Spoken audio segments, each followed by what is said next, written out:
दोस्तों टाटा स्टील की बात करें तो जो तेजी थी वो सारी खत्म हो गई। यानी कल हमने देखा था शानदार तेजी, स्टॉक 104 तक चला गया था, लेकिन आज स्टॉक फिर से 101 के आसपास आ गया।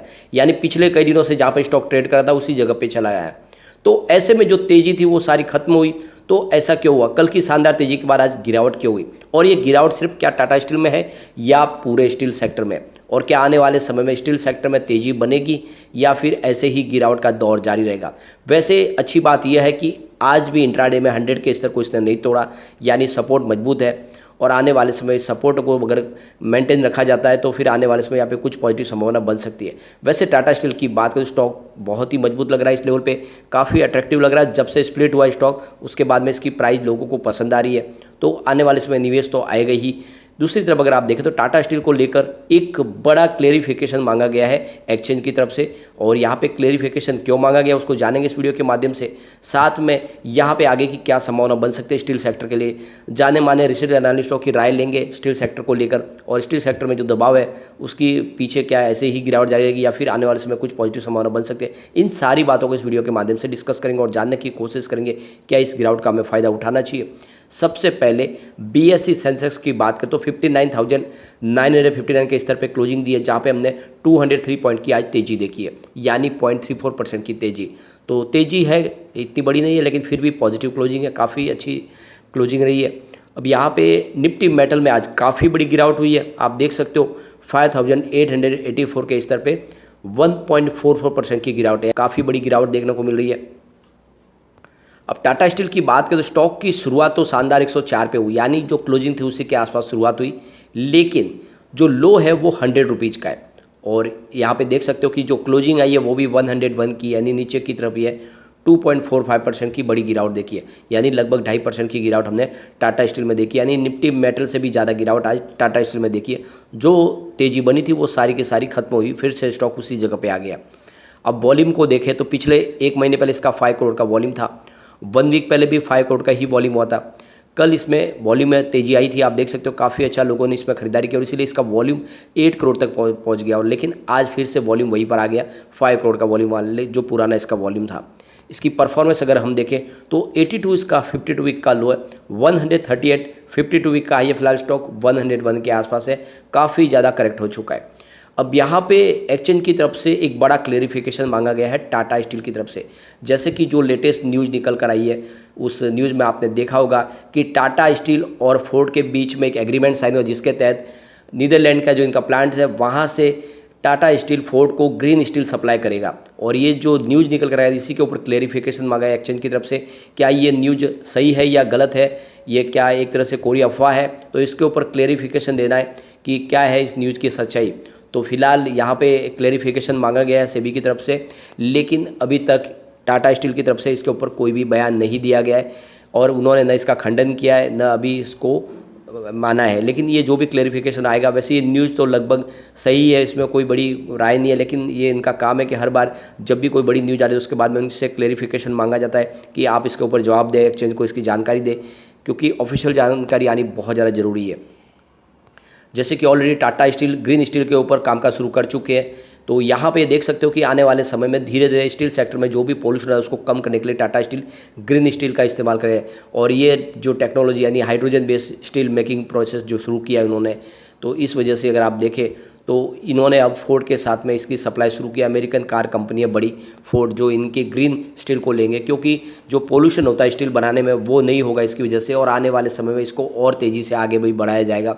वैसे पिछले दिनों यहाँ पे आप देख सकते हो टाटा स्टील ने एक बड़ी सब्सिडी भी मांगी है यूके गवर्नमेंट से, ताकि इस ग्रीन स्टील के प्रोसेस को और आगे बढ़ाया जाए। और धीरे धीरे हिंदुस्तान में भी वो इसको शुरू करेंगे ताकि पोल्यूशन कम हो। जीरो कार्बन पॉलिसी में अगर जाना है तो ये बहुत ज़्यादा ज़रूरी है।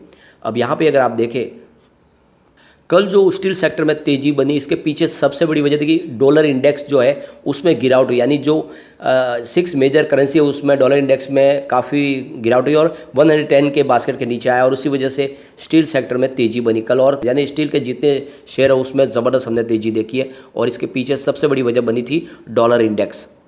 वैसे अगर आप देखें तो स्टील सेक्टर में भले ही दबाव हो, लेकिन इसके बावजूद अगर आप देखें तो स्टील सेक्टर को लेकर बहुत सारे ब्रोकेज हाउस काफ़ी ज़्यादा बुलिश है। सेंट्रम ब्रोकिंग की तरफ से अगर देखें तो उनके टेक्निकल एनालिस्ट है नीलेश जैन, वो बहुत ज़्यादा बुलिश है, और वो स्टील सेक्टर से टाटा स्टील और JSW स्टील को पिक करने की सलाह दे रहे हैं और उन्होंने बाय की रिकमेंड की हुई है। इस नीलेश जैन ने इसको बाय की कॉल दी है और उनकी तरफ से इसका जो टारगेट रखा गया वो 110 का है और स्टॉप लॉस 100 के आसपास लगाने के लिए कहा है और यहाँ पे इस समय इन्वेस्टमेंट किया जा सकता है। इसके अलावा अगर देखें तो IIFL के तरफ से संजीव भसीन जो काफ़ी जानकारी रखते हैं मार्केट की, उनकी तरफ से भी यहाँ पे स्टील सेक्टर को लेकर वो काफ़ी बुलिश है। US डॉलर को लेकर उनका कहना है कि US डॉलर जल्द ही पिक आउट हो जाएगा और ऐसे में आपको डिप में टाटा स्टील हो या फिर दूसरे स्टील सेक्टर के शेयर हो जिसमें खरीदारी करनी चाहिए। इस तरह से उनकी सलाह निकल के आ रही है कि इस समय स्टील सेक्टर में दाव लगाना चाहिए। फिलहाल टाटा स्टील की करंट सिचुएशन अगर देखें तो ये अपने 5 डेज़ और 20 डेज़ और 100 डेज़ के मूविंग एवरेज से ऊपर ट्रेड कर रहा है, लेकिन 50 डेज़ और 200 डेज़ के मूविंग एवरेज से नीचे है। स्टॉक अपने ऊपरी लेवल से देखें तो 21.72% गिर चुका है इस साल और यहाँ पे अगर आप देखें तो एक महीने के हिसाब से 6.77% की फिर से तेज़ी भी दिखाई है स्टॉक ने। आज की गिरावट देखें तो सिर्फ टाटा स्टील में नहीं है बल्कि सभी सेक्टरों के जितने भी स्टील के सेक्टर के शेयर है वो काफ़ी ज़्यादा गिरे, चाहे वो जिंदाल स्टील हो, JSW स्टील हो, सब में हमने काफ़ी बड़ी गिरावट देखी है। हिंदाल को लगभग सब 2-2.5% टूटे आज। तो ये आप देख सकते हो कि पूरे मेटल सेक्टर में ये आज ज़बरदस्त गिरावट हमने देखी है। अब मेटल सेक्टर में सबसे बड़ी प्रॉब्लम है जो ग्लोबल स्लोडाउन है उसका इफेक्ट देखने को मिल रहा है। साथ में जो इंफ्रास्ट्रक्चर एक्टिविटीज़ है वो भी शुरू नहीं हुई है, उसमें काफ़ी ज़्यादा डिले हो रहा है और जो road activities, highway activities, construction का कामकाज अभी भी पूरी तरह से शुरू नहीं हुआ, उसकी वजह से स्टील सेक्टर को वो पॉजिटिव उसका फ़ायदा देखने को नहीं मिल पा रहा है अभी। साथ में आप देखें तो जो इनकी हॉट रोल कॉयल की प्राइस थी वो बड़ी थी, करीब 78,805 जगह चली गई थी अप्रैल 2022 में। उसके बाद जो गिरावट हुई उसके बाद में गवर्नमेंट ने यहाँ पे एक्सपोर्ट ड्यूटी लगा दी, जिसकी वजह से देखें तो एक्सपोर्ट का बिजनेस इनका मार खा गया। लास्ट 6 मंथ की बात करें तो हॉट रोल कॉयल है उसमें काफ़ी बड़ी गिरावट हुई है, 40% की गिरावट हुई। उसके पीछे सबसे बड़ी वजह हुई कि एक तो ओवर सप्लाई रहा, इसके अलावा वीक डिमांड मानसून की वजह से, इस वजह से इसमें गिरावट देखने को मिल रही है। अब यहाँ पे स्टील सेक्टर को लेकर सिद्धार्थ ओबेरॉय की तरफ से कहना है, जो प्रूडेंट इक्विटी के फाउंडर है, कि यहाँ पे स्टील सेक्टर के लिए जो सबसे बड़ी प्रॉब्लम है, एक तो इनकी इनपुट कॉस्ट बढ़ी है, लो प्रोडक्शन, और इसके अलावा जो मार्केट में डिमांड है उसमें काफ़ी कमी।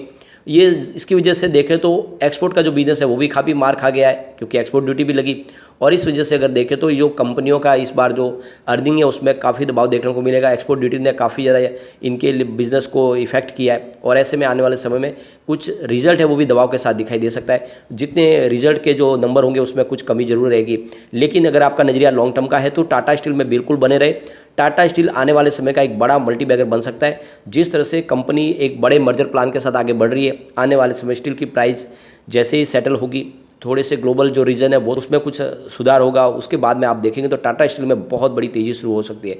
तो लॉन्ग टर्म का नजरिया लेके आपको टाटा स्टील में इन्वेस्टमेंट इस समय कर लेना चाहिए और इस गिरावट का आपको फ़ायदा उठाना चाहिए। लेकिन एक बात ध्यान रखें, जब तक 100 का सपोर्ट बना हुआ है तब तक ठीक है, इसमें अगर नीचे की तरफ जाएगा तो फिर 92 तक भी जाने की संभावना, ये आपको खास ध्यान रखना है। तो स्टॉप लॉस आपको 100 का लगा के ही चलना चाहिए क्योंकि वहाँ से स्लिप होगा तो फिर 92 तक जाने की संभावना है। लेकिन फ्रेंड, कोई भी इन्वेस्टमेंट करने से पहले अपने फाइनेंशियल एडवाइजर से बारे ले ले या अपना खुद का रिसर्च करें, क्योंकि मैंने वीडियो आपके एजुकेशनल पर्पज़ के लिए ही बनाया। वीडियो पसंद आए तो लाइक से जरूर कीजिए और चैनल को सब्सक्राइब कर दीजिए। Thank you.